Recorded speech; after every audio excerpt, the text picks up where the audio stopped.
Hello, friends. This is Dave Hurwitz, executive editor at ClassicsToday.com, here with random reviews from the Overflow Room. Yeah. Oh, they're oh so random. This is a very intriguing collection, I must say. Well, there are so many as we work backwards through the letter L. L is a great letter for miscellaneous composers who didn't do all that much, and performers too. For example, James Levine, limited edition, a celebration in music on Deutsche Grammophon, 4 discs. So what have we got? We've got his Prokofiev Fifth and Bartók Music for Strings, Percussion, and Celesta with the Chicago Symphony. The Prokofiev is pretty good. Some people swear by it. I don't. But it's a good performance. It really is. The Bartók, a little bit less so. I don't know. It's a little bit on the soggy side. I mean, it's a little slow, a little heavy. I don't know. It just needs more viciousness, I think, Anyway, we've got that. Then we've got the Vienna Phil, Brahms 1, which is slamming. His Brahms cycles, both of them on RCA and DG, are stunning. Among the best available. Mozart's Hofner Symphony, very good. Smetana Overture from the Bartered Bride. Okay, it's the Overture from the Bartered Bride. He conducted it in the Opera House. He knows what he's doing. Then we've got Sibelius 4, Schoenberg Verklärte Nacht for string orchestra, and the Webern 6 pieces in the original version with the Berlin Phil. Not his most successful stuff. The Sibelius is, it comes and goes and leaves no impression. Let me just put it that way. It's strange. It really is a strange performance. It just seems to lack character. It's mechanical. The Verklärte Nacht, that's better. You've got the Berlin strings. These are, by the way, very well-filled discs. This one is 80 minutes. It's okay. And the Webern, I didn't think they played it that well, frankly. I remember when the disc came out. It was like Schoenberg, Bergen, Webern, that stuff. And you could hear all the edits. It was sort of, I guess, was it early digital? I don't know. All I know is that it was not well produced. And re-listening to the Webern, that was some of the better stuff on the disc, but it still doesn't strike me as terribly well produced. It's edgy in the wrong way, like uncomfortable. Very, very strange.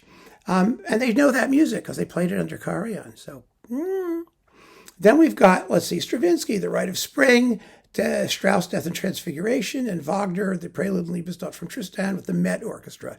These are exciting performances. The Rite of Spring is very, very well done. The orchestra sounds terrific. Death and Transfiguration, I can imagine a more transfigured Transfiguration, but it's okay. And the Wagner is Levine doing Wagner, which he always does well. So that's the little 4-disc box with 4 different orchestras, and I just hung on to it for that reason. Now, there were a couple other Levine boxes that came out in the meantime, a larger DG collection and some other things.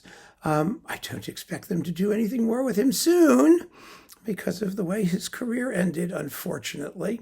But I'll hang on to what I have and we'll wait and see what happens. Perhaps he'll be rehabilitated now that he's gone. Then we've got 2 discs on the Marston label of Ernst Levy, Forgotten Genius of the Piano.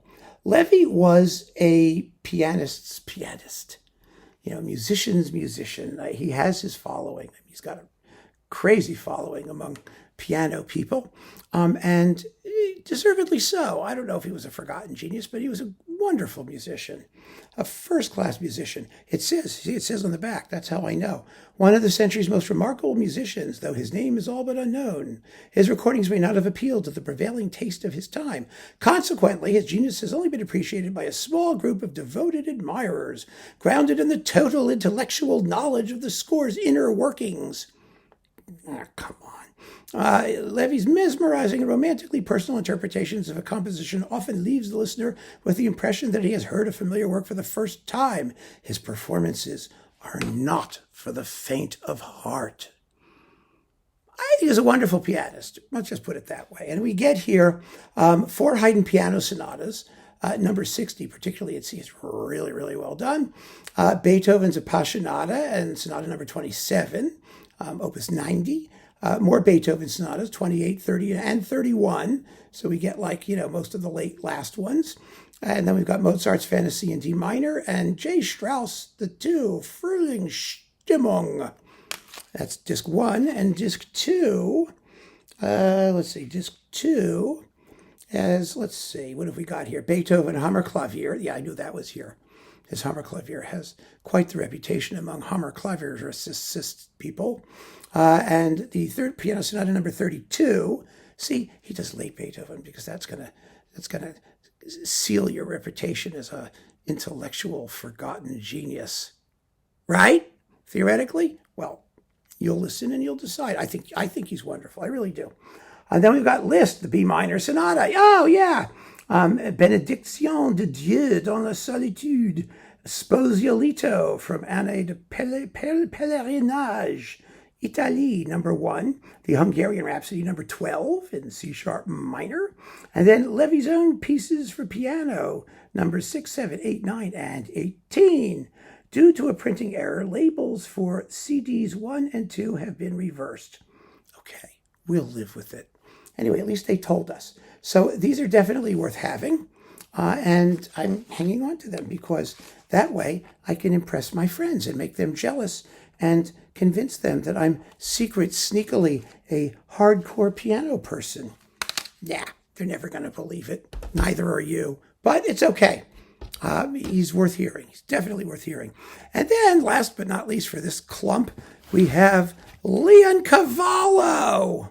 Oh my goodness, how many Pagliaccis can we take? Let's see. Cav and Pag with, with Sully, Otis, Delmonico, and Gobi. It's Cav. And Pag has Pilar Lorengar and McCracken and Robert Merrill.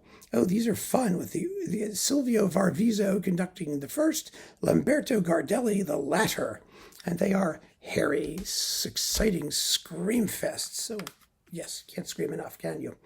Pagliacci with Adelaide Saraceni, Alessandro Valente, and Apollo Granforte with Carlos Sabagno and La Scala. When was this recorded? 1929, 1930 with Pagliacci. Yeah, this is like classic mono opera. People, have a conniption over the stuff. I could tolerate it for about 5 minutes.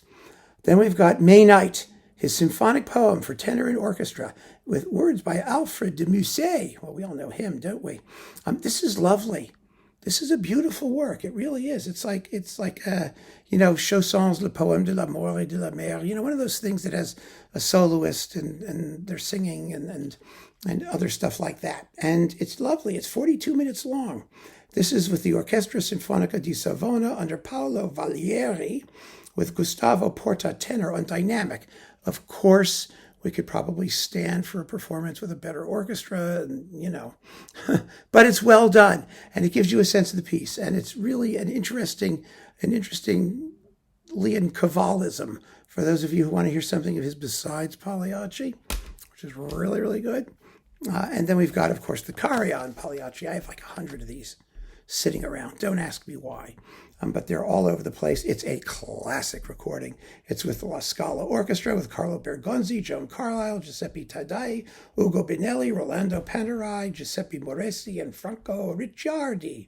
And it's great. Absolutely great. But we all knew that, didn't we? And then there's this one. This is an extra. Because, EMI released and re-released and re-released things.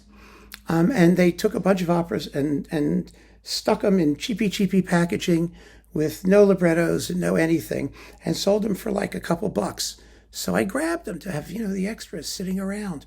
This is the one with Jussi Björling and De Los Angeles, which is very, very famous. It's in the Victoria de Los Angeles box, and other boxes, and Leonard Warren and Robert Merrill, and with Renato Cellini and the RCA Victor Orchestra, the Robert Shaw Chorale. It's like, everybody famous in the universe. So, yeah, there you go. That's Leoncavallo in the Overflow Room.